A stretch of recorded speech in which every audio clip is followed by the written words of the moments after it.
The briefing room carried the weight of a long day. The hum of the projector filled the stale air, its light flickering against faces that were already half distracted. The smell of burnt coffee lingered like an old stain no one cared to clean, mixed with the faint bite of generator fumes drifting in from outside. Dusk pressed against the canvas walls, shadowing the edges of the space while the pilots leaned back in their chairs, trading stories and small jabs. Their laughter came easily, loud enough to cover the faint scratch of pens against paper. At the back of the room, Captain Raina Mercer sat still.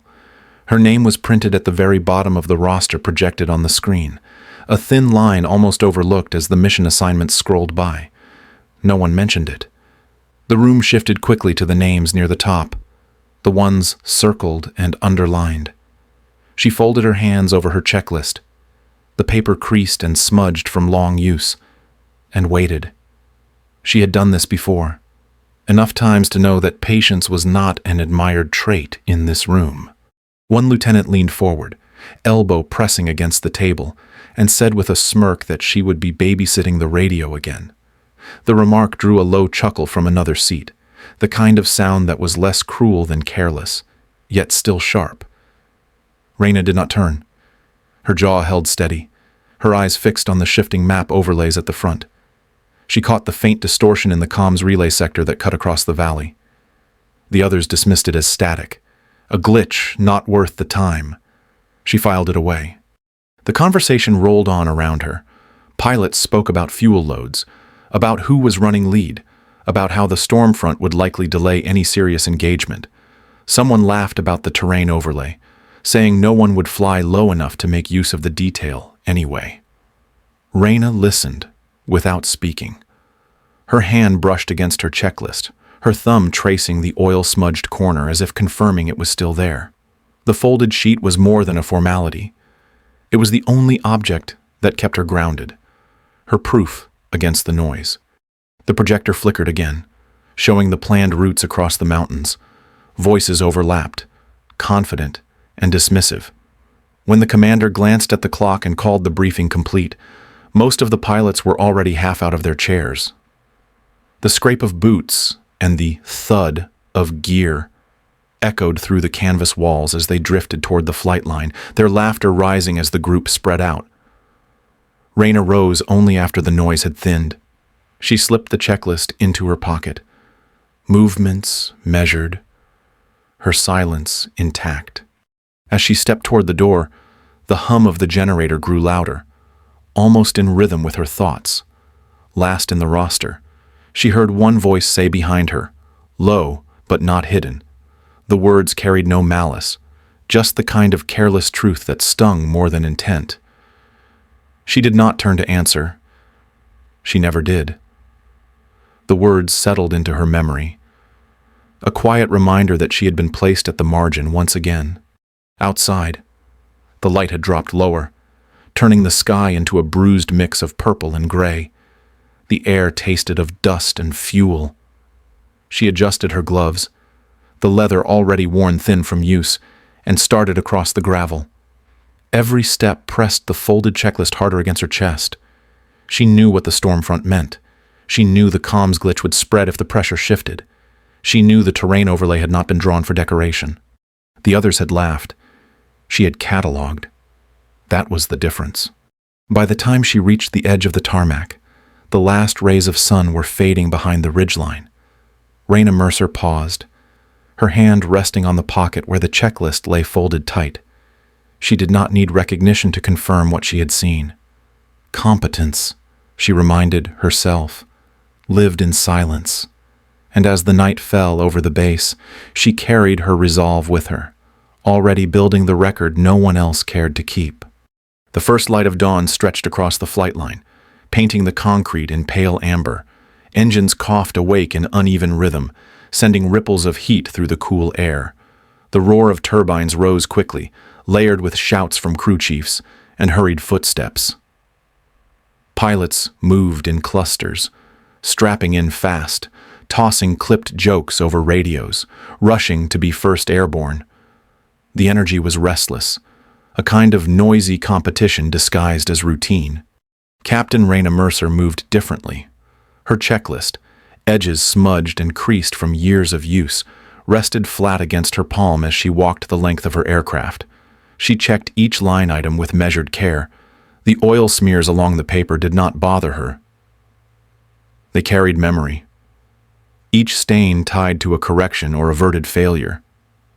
She clipped her gloves neatly onto her harness, tugged each strap with quiet precision, and paused just long enough to feel the shift of air across the wing's leading edge. Every motion belonged to the same ritual. Mechanics watched her with a glance that was different from the pilot's careless banter. Their nods were subtle, never voiced, but it was respect of another kind. They knew she would not skip steps or overlook the minor faults that could ground a sortie later. She never had. She caught them before they grew. She never boasted about it, never called attention, but the crew remembered. The heat shimmer began rising from the tarmac as the first jets rolled forward. Radios crackled with laughter, casual voices mocking checklists and fuel numbers as if the details were wasted time. Someone joked that being last to launch meant drawing the short straw. The comment carried easily over the channel, but she did not respond. Her eyes stayed on the gauges as she powered up. The needles moved in rhythm, steady, except for one faint flicker. It was almost nothing, a tremor buried in noise, a thermal echo that would vanish if she ignored it. She didn't.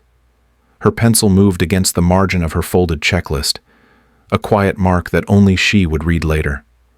One more anomaly logged, small but deliberate. The cockpit smelled of jet fuel and warm metal.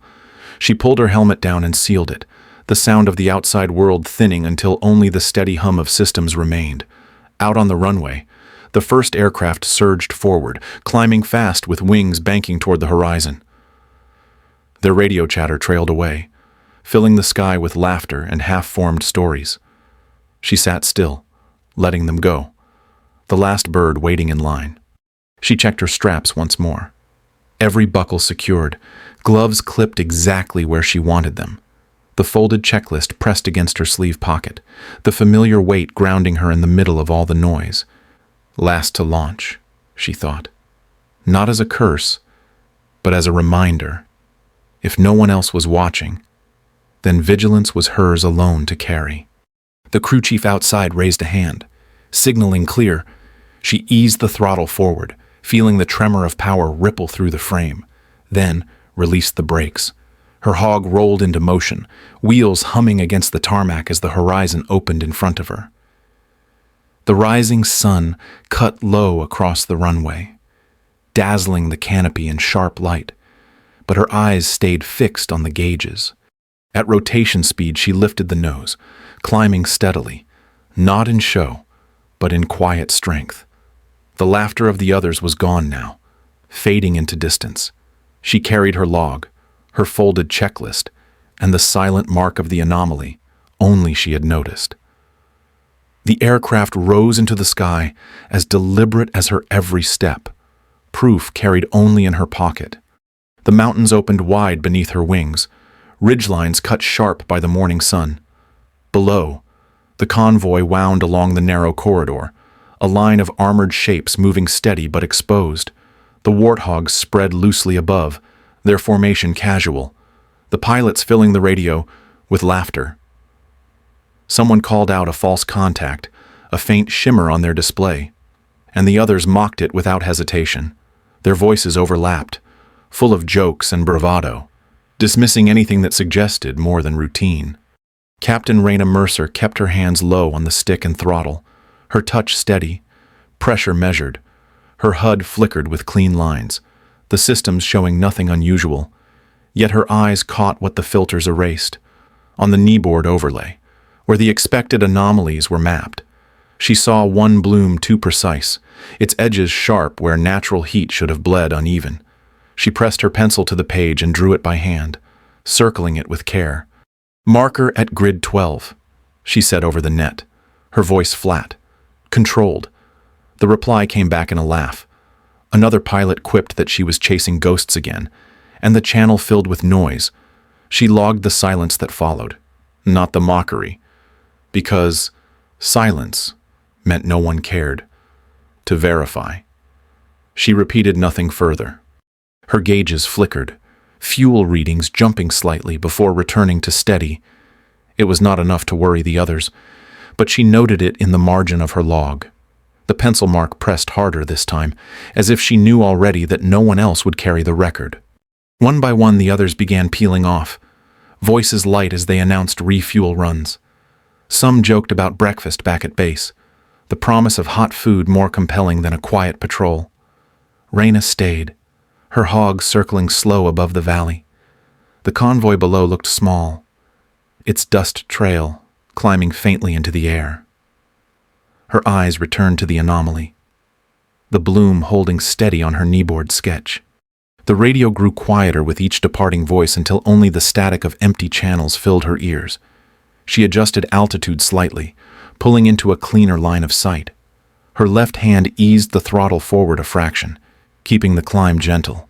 The HUD still refused to show what her eyes and pencil confirmed. She trusted neither. The mountains carried an eerie stillness once the chatter died. The ridges stretched into shadow, their edges cut in sharp relief, while the sun's glare pressed hard against her canopy. She rolled slightly to keep the convoy centered in her view. Each truck moved steady, engines bright on infrared, predictable and vulnerable.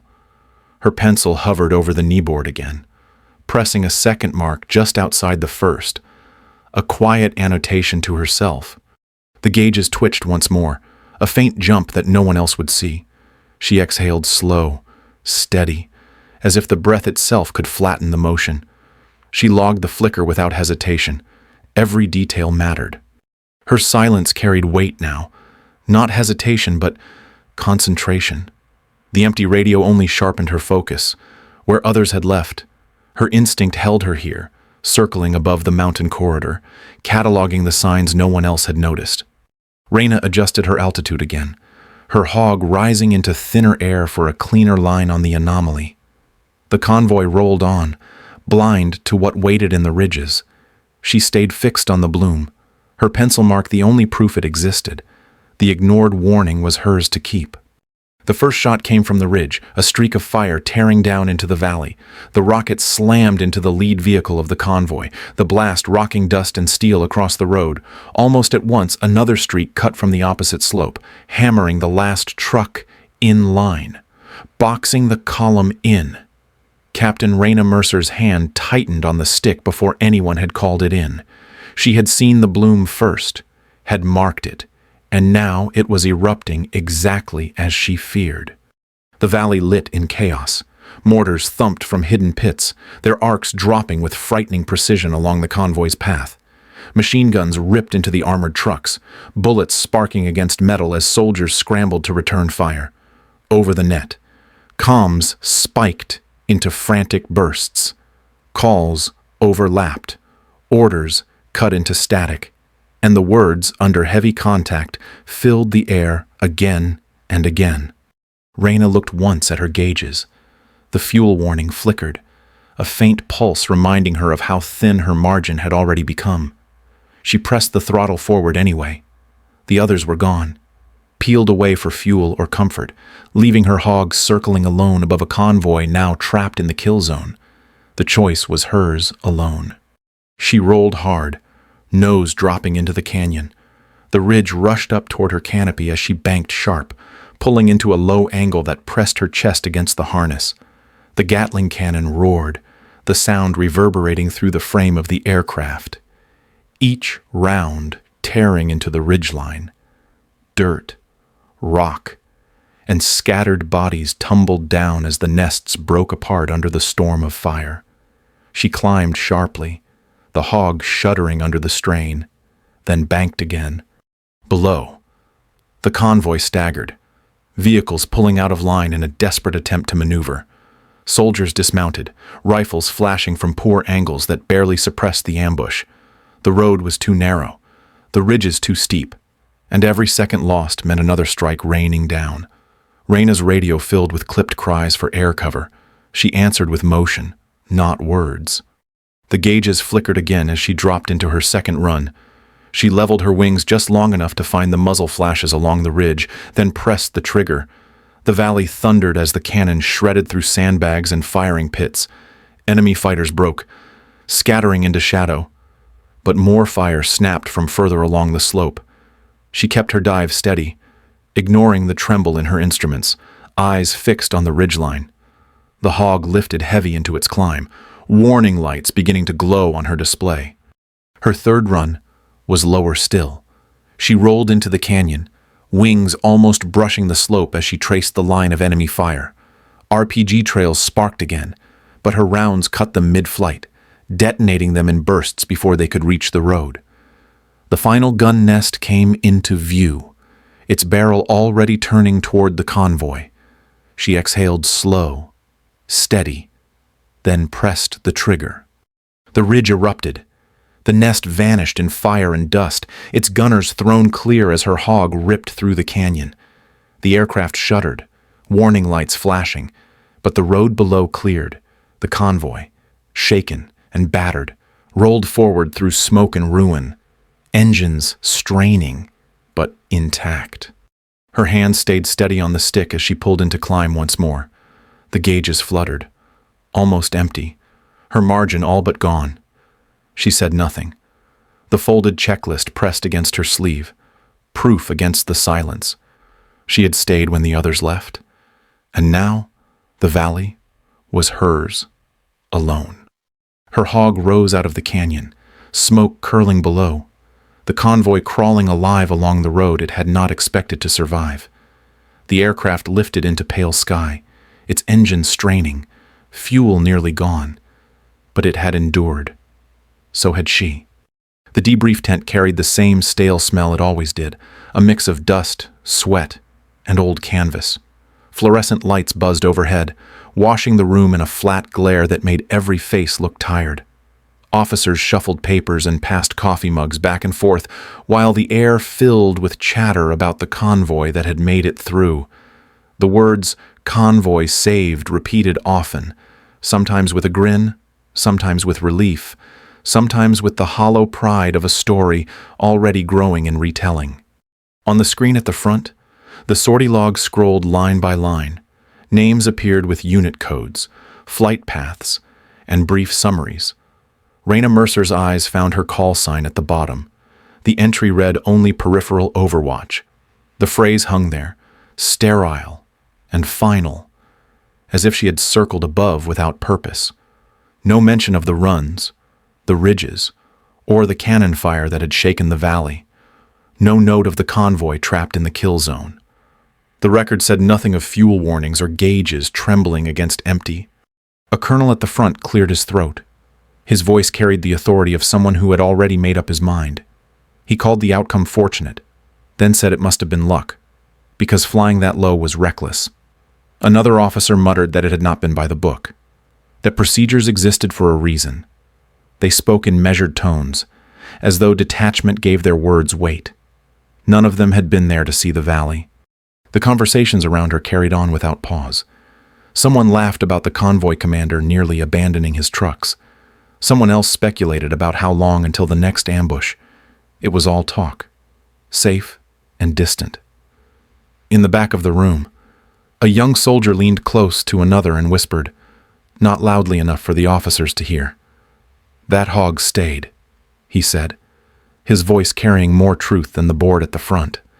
Raina sat with her tray balanced in front of her, a plain meal of rice and cold vegetables she barely touched. The voices moved around her as if she were not there. The chair beside her stayed empty while others clustered in groups, leaning in over their mugs, their talk growing louder as the night went on. She did not interrupt. She did not try to correct the record.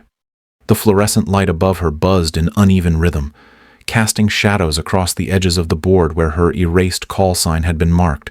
She stared at it once more, then lowered her eyes to her tray.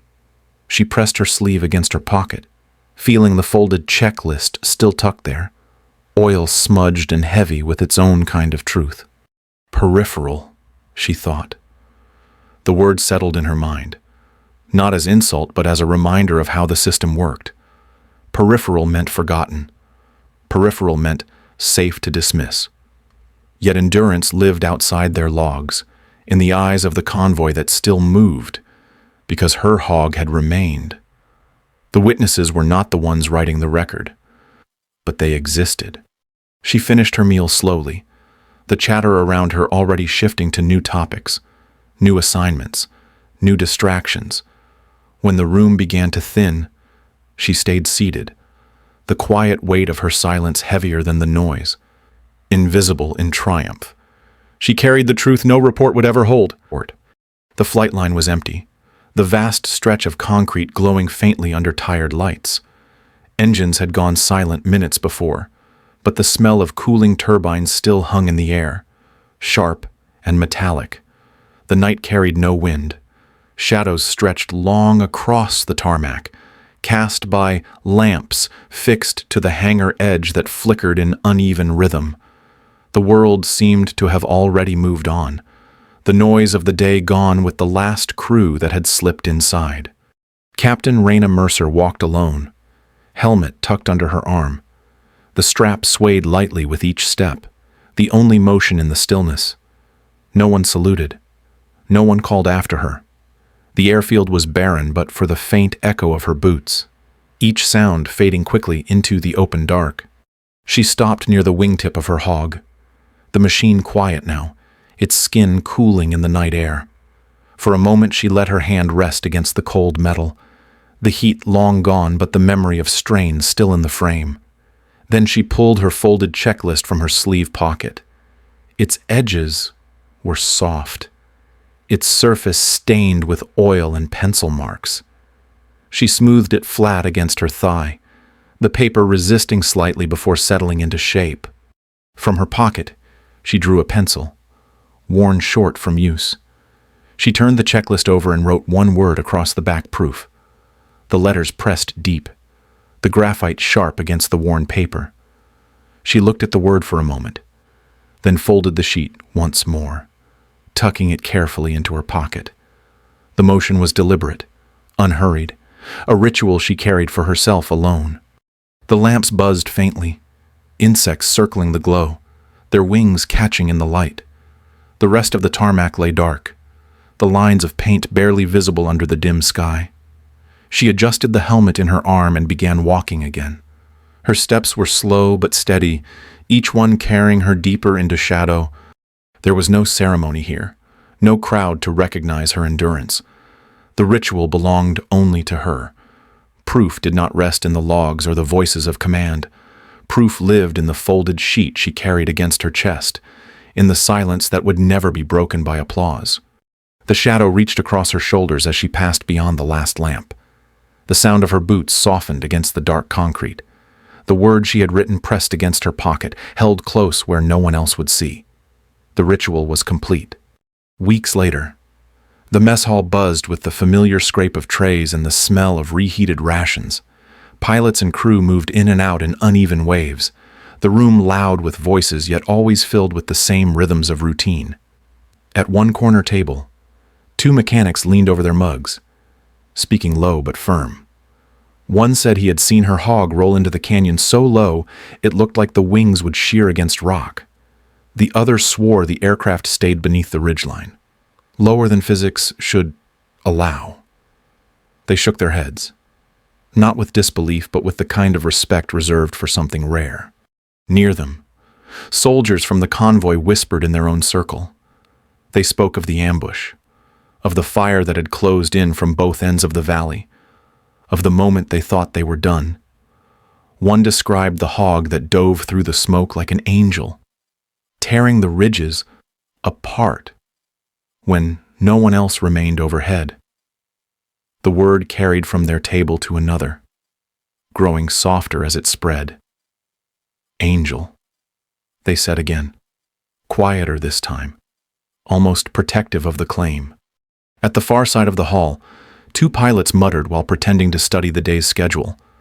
They did not laugh. Not anymore. One said Valkyrie 0 with care, as if the call sign itself carried weight. The other nodded but kept his voice low. It was no longer a joke, No longer a nickname thrown like a stone. It had turned into something that lingered between them. Not written on any board, but stronger than the line that had once called her peripheral.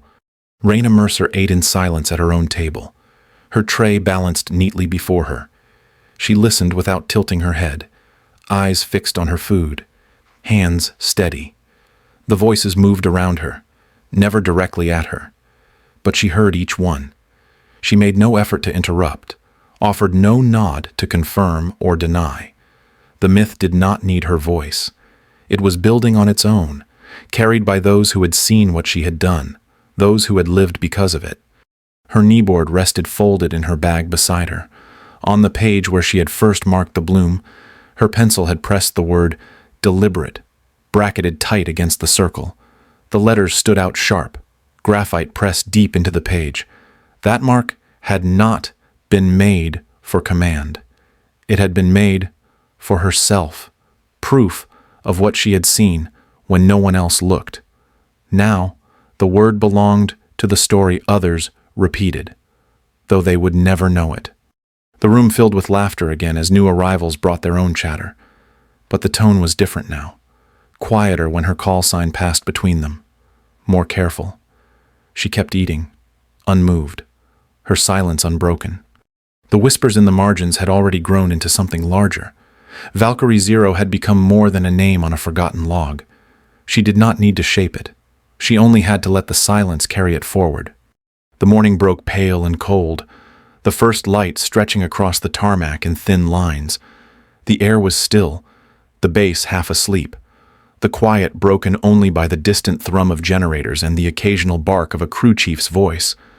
Captain Raina Mercer moved alone across the concrete, helmet under her arm, steps unhurried.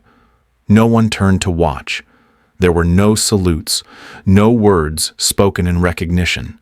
At the wingtip she paused, as she always did, pressing her palm once against the metal skin of her hog. The surface was cool in the dawn air, the machine waiting in silence. She pulled the folded checklist from her sleeve pocket and smoothed it flat against her thigh. The word, written across the back proof, was faint now. The graphite dulled by folds, but it remained legible. She looked at it once, then tucked it back into place. A ritual performed without audience. Turbines spooled as she climbed into the cockpit, the steady rise of power filling the morning with vibration. The canopy closed over her, sealing her into the quiet hum of instruments. Gauges flickered, settling into steady lines. She went through her motions with calm precision, each movement identical to the ones she had done the day before. The runway stretched out empty before her, glowing faintly in the morning light. She advanced the throttle, the hog rolling forward, wheels humming against the concrete. The engines deepened into a roar, lifting her into climb as the horizon opened wide. There was no applause, no eyes fixed on her ascent. The base behind her barely stirred, yet ahead, the myth already moved, carried in whispers she did not control. The story had left her hands, seeded in the voices of those who remembered. Her aircraft climbed steady into the pale sky, the folded checklist pressed against her chest, her silence intact. She rose without witness, carrying the weight of endurance with her.